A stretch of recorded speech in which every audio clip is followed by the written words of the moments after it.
Hey everyone, welcome to Bible 365. I'm your host, Kathy Carter. I am bringing you 1 Corinthians 9 today. We are going to discuss what it means to give up. Who is Paul? What does he have to offer? And what is he giving up? And then what's he calling you to give up? What does that look like to race for an imperishable crown? If you're interested, I want you guys to stick with me and I will see you in a minute. Hey, welcome to Bible 365. I'm your host, Kathy Carter, and this channel is here to kind of merge Bible living with Bible literacy. So we are going to be using the New Testament this year in order to understand what it's like to live as a follower of Christ. I have a link below in the description that I have a download that will bring you to a chronological Bible reading of the New Testament. So what I want you to do is read every day and join me and hopefully some friends as we talk about what it means to live as a kingdom builder. Let's get started. Hey guys, and welcome back to Bible 365. So today I'm bringing you 1 Corinthians 9. And if you have never been with me before, I would really strongly encourage you to at least go back to 1 Corinthians 1, if not all the way back to the beginning of the New Testament or last year, the beginning of the Old Testament on January 1st, because we are reading through it so chronologically so we can understand everything. Okay, my super brief history today is the author of this letter is Paul.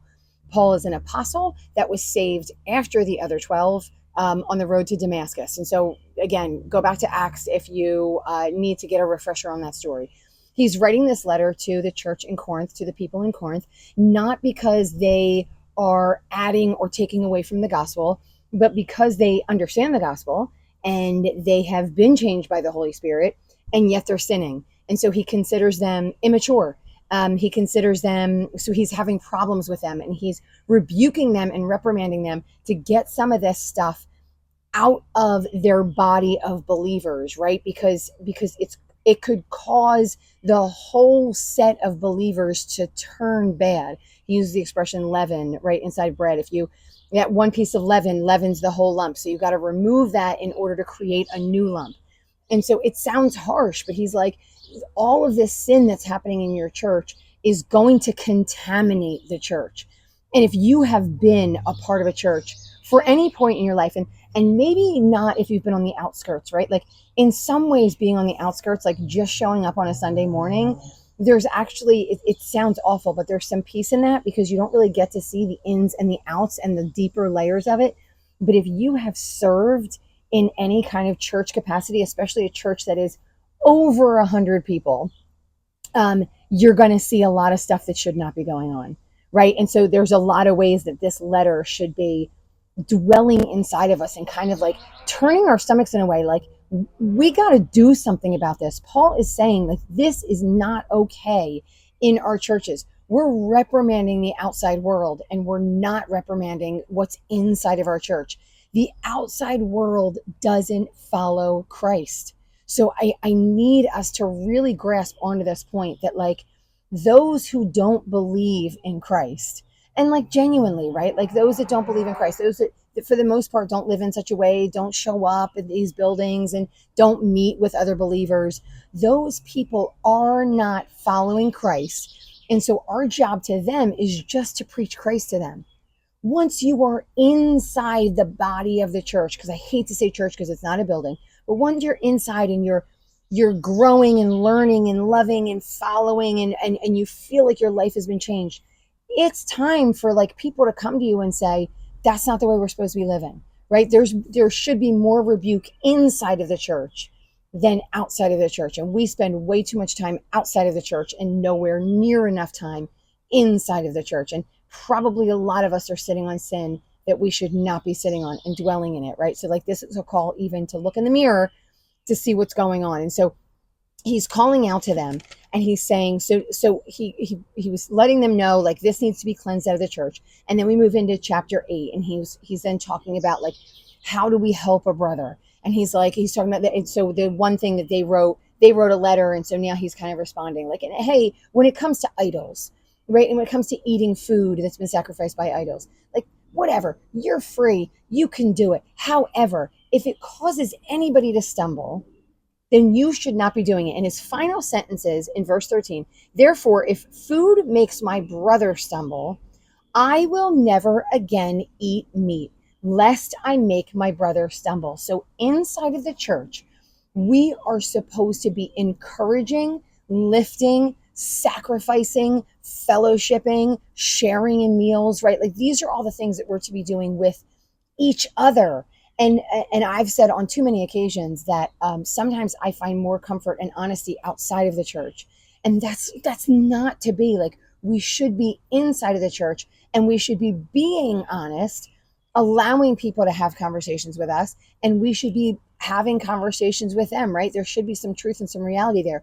Monday, your best friends might be in the church, might be struggling with their marriage, right? And maybe that's worth having a conversation, because Tuesday it might be you. We're not free from these things, and so we need each other, and we can't like keep up these barriers against each other. So once he says this, and he says, so I am willing to risk everything in order to not be a stumbling block. And I want to go down to a verse, and then I'm coming back. And so if we go down to verse 12 in chapter 9, he says, nevertheless, we haven't used this right, but we endure, and I'm going to show you all the things that he says, but we endure all things, lest, in case of, hindering the gospel of Christ. So he starts out by saying, let me never eat meat again. And he's like, I do this because I don't want to hinder the gospel. So to give you a visual of this, because then I want to understand too, then we're going to understand like who is Paul and why that's like super really important and how that matters to us. So imagine, if you will, and I'm going to give you like a taste buds, and you might be like a vegetarian or something, so this might mean nothing to you, but like I love steak. And so this one time my husband and I splurged, and we went to this Gordon Ramsay restaurant in Atlantic City, New Jersey. And it was way more money than it should have been. And the steak was like complete perfection. It was, anyway, it was total. So it was steak, mashed potatoes, and carrots. Like possibly the most basic of meals, but the perfection in which this meal was made. Like I can't, everything, the flavor was perfect. The texture couldn't have melted in your mouth anymore. Like every single thing about this meal was stunning. 5 stars isn't enough to give it. Like on a scale of 1 to 5, it would clearly have to be a 6, which I hate doing that. Like I literally hate 110%. I strived 150% because like there's no such thing. You can't strive over 100%. This food couldn't have been made any better. Like it just couldn't. It was an impossibility. I've never had food that tasted like this. So I think to myself, if I'm around someone who saw that food, now I see that food, it comes out to me, I've ordered that food, it's delicious, I'm salivating, I can't wait for that food to come. And then that food comes to me. And because of the person sitting across from me, I have to turn that meal away. My neighbor maybe can eat that meal because my neighbor isn't a believer, so it doesn't matter to my neighbor. So my neighbor can eat that meal, but I need to say, I'm not going to have that meal because that meal was sacrificed to an idol, and the person sitting across from me is worried that if they eat food sacrificed to an idol, it's going to hurt their relationship with the Lord. Like this is the worry, right? It's not like, oh, it's going to make me fat, so I don't want to eat, like, or it's going to ruin my eyesight, so I can't eat those things, or it's going to set off my calorie. I don't know, whatever it might be. That's not making somebody stumble. It's making somebody stumble in the Lord. And so you're turning away this meal. And so Paul is like, I would look at that meal, know that I can eat that meal. Like there's no boundaries to me. I know that meal tastes like perfection, but I'm going to turn that meal away because of the brother sitting across from me. I'm telling you, if you don't like steak, you might not be with me, but I'm telling you that would be a huge sacrifice. Now I'm going to explain to you who Paul is, because that's me. I'm some girl that loves the Bible, that shows up at a church every Sunday, right? That helps out in some ways. I don't have a job of the apostle. So let me explain to you who Paul is, because he then goes into like who he is. And the explanation of who he is so you understand what he's giving up. So this is why it's important, because I'm going to go off on a tangent a little bit. But the thing to keep coming back to is this guy gives this stuff up for other people, right? So he says, verse 1, am I not an apostle? Am I not free? So those two things are really important. And then he goes, have I not seen Jesus Christ, our Lord?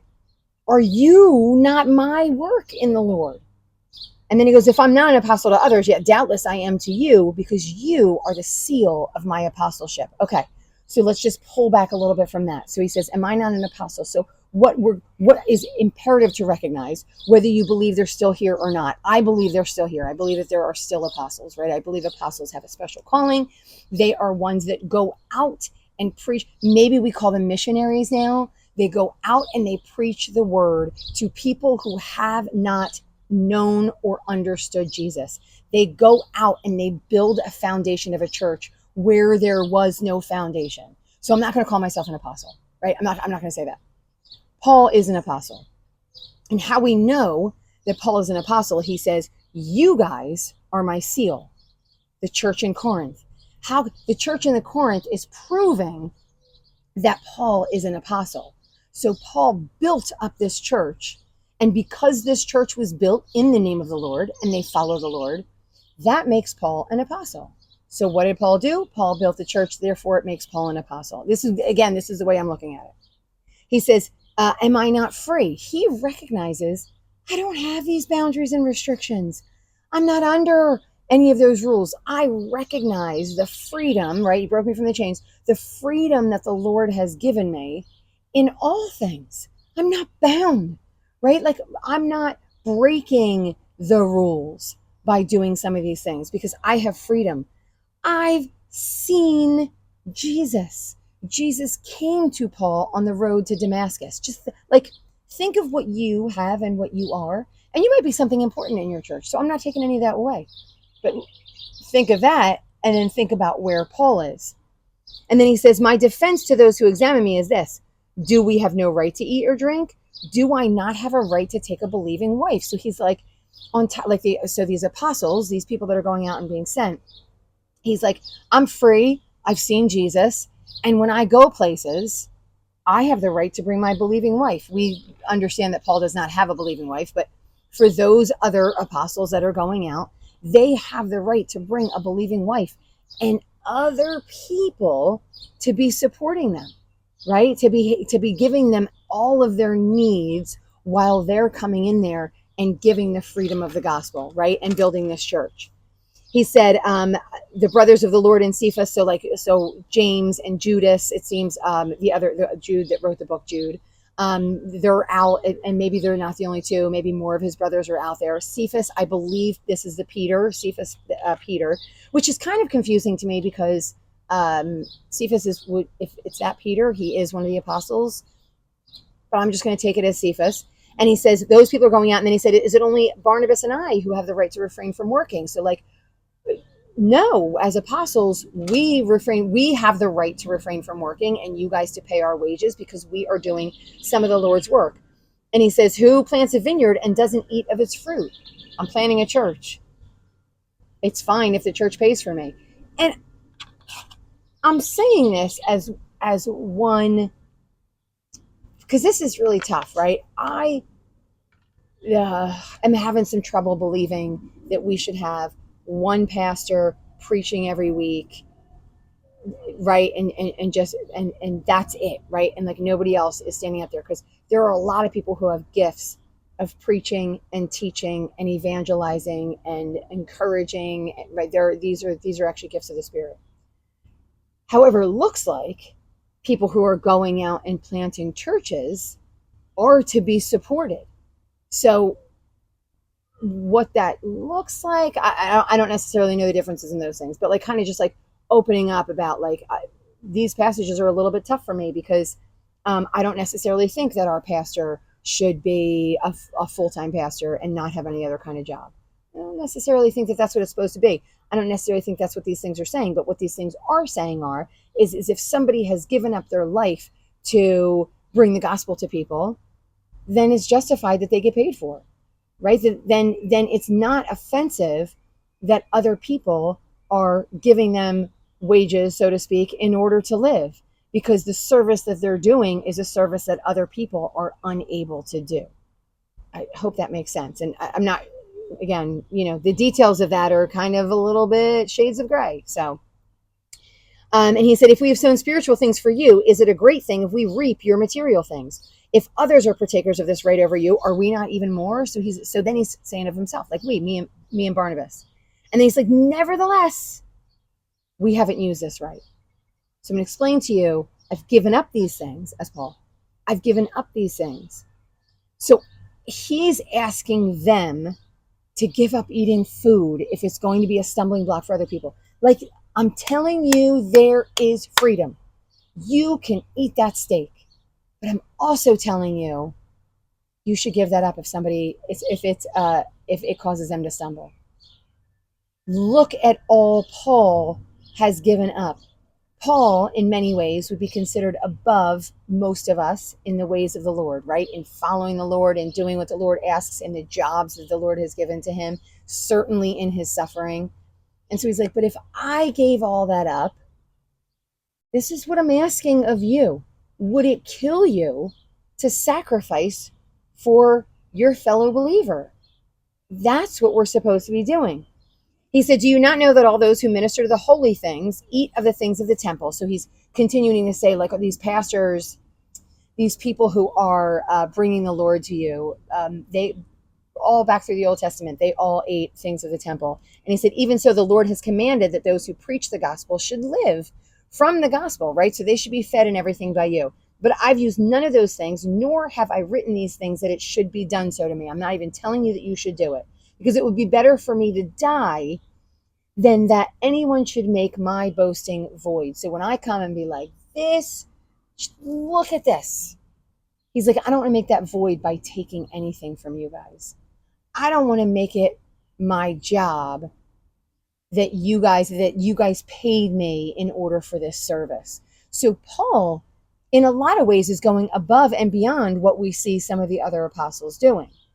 But he is asking them to do that. Like, it's kind of like, if I can do this thing, and like, it probably sounds like he's boasting, right? It probably does. But it's a cry out. It's an encouragement, right? A gift of Paul's.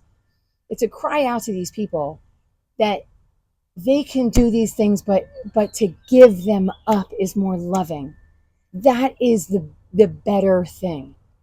You can have all that. You can have the chicken.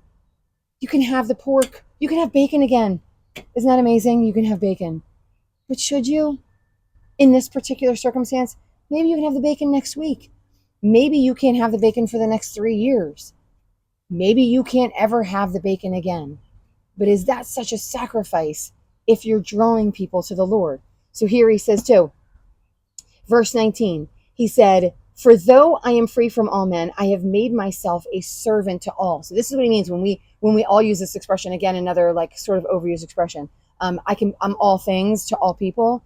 It doesn't mean he's a chameleon. It doesn't mean he changes his personality according to those things. What it means is he gives up of himself in order to bring the gospel to other people. So he says, to the Jews, I became as a Jew that I might win Jews. So he clearly brings himself under the law, right? And we saw that in the book of Acts, I think maybe chapter 19 or 20. We see that they go, well, if you really say that you're not telling people to not follow the law, you go to the temple, you shave your head, and you bring these other guys with you and perform these rituals. And you know what he did?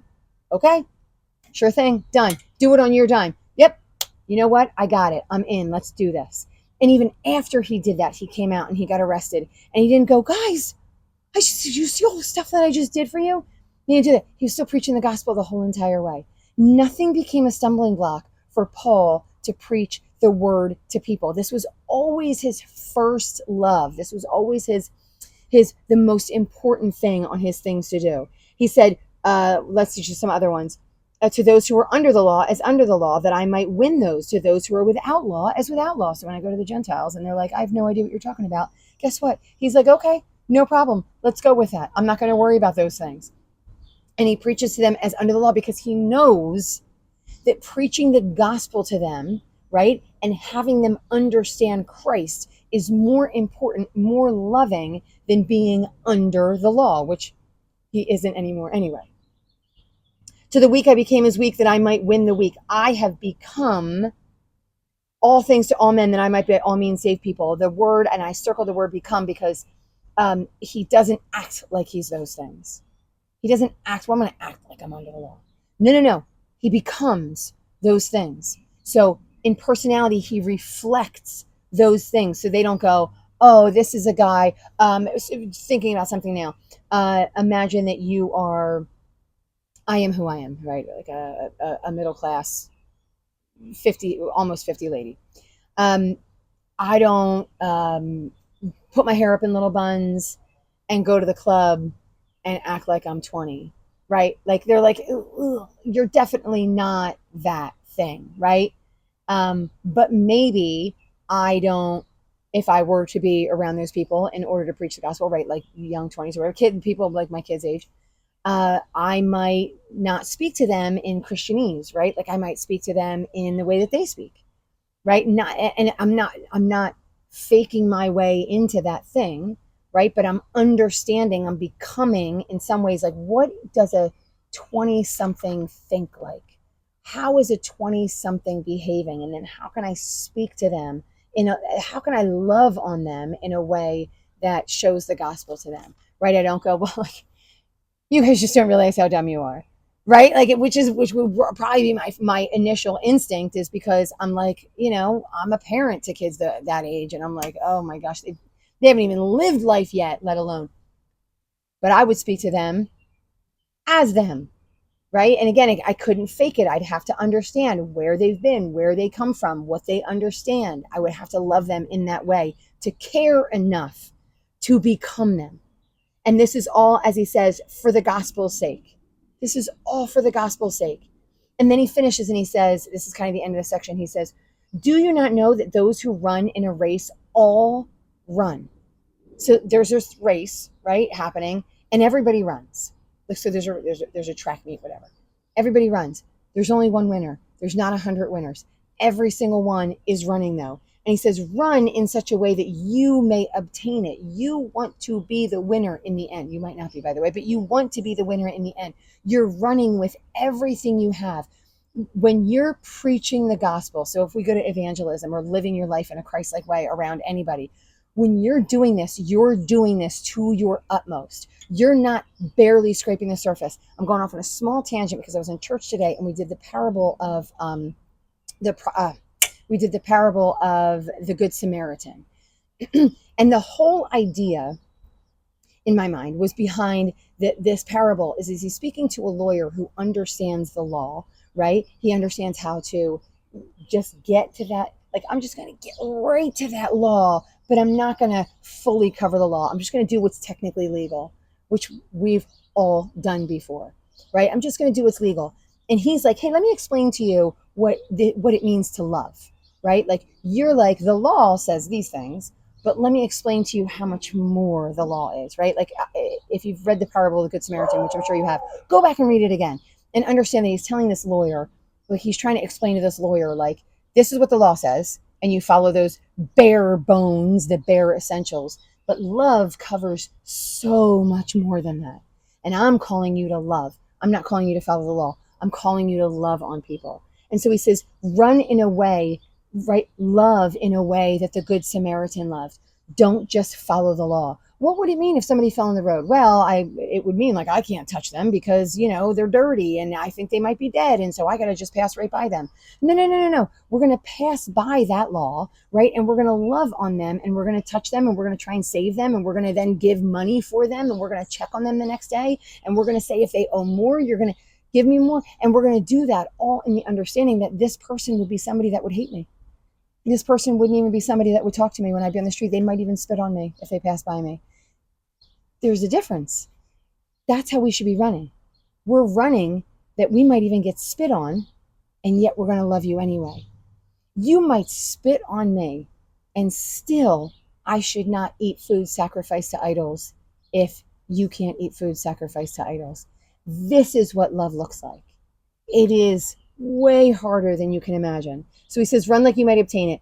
Everyone competes for the prize. They're like in self-control of all things. They do it to obtain a perishable crown. So those like people who are really running, like, this doesn't matter. The gospel matters for eternity. This is an imperishable crown. This is something that never ends, something that never goes away.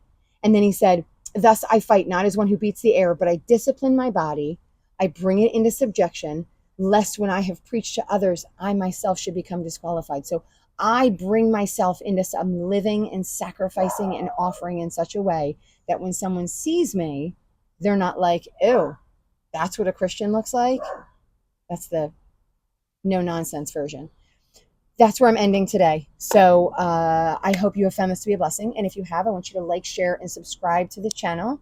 And I will see you guys next time.